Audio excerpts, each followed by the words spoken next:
Hi, I'm Crystal. For my upcycled element today, I am going to recycle some plastic. This is number 2 plastic from milk cartons.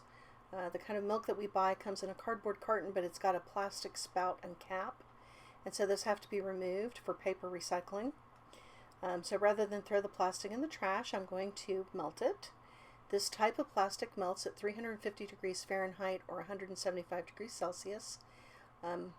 And you could shred the plastic a little bit smaller and put this whole silicone mold into the oven. I don't shred the plastic very small, so I kind of fiddle with it as it's melting. Your heat tool will absolutely do this, but you must be careful not to touch the hot plastic with your hands.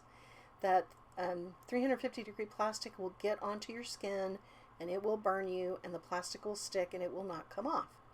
So it will come off your metal tools quite easily once it's cooled off, and it will come out of this silicone mold quite easily.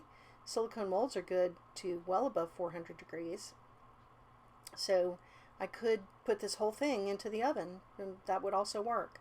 But the heat tool, it will get hot enough to melt the plastic. Now you don't get a smooth, uniform heat with a heat tool. It's very much a spot heat.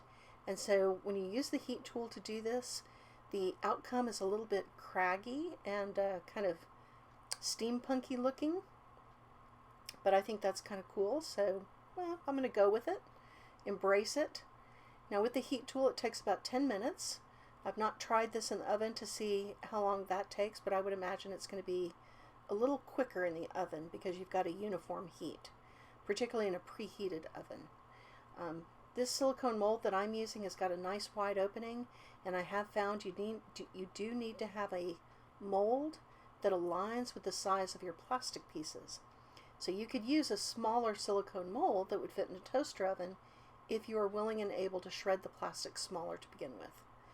I don't have the patience to do that. My plastic pieces are kind of big, so I need to fiddle with it as it's melting, and I wouldn't be able to get enough plastic shards into the mold to stick it into the oven and just do it that way.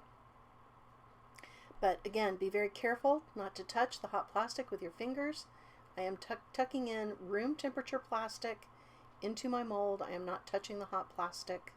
I'm very carefully using my pokey tool there, the metal or the wooden end, in order to actually deal with the hot plastic.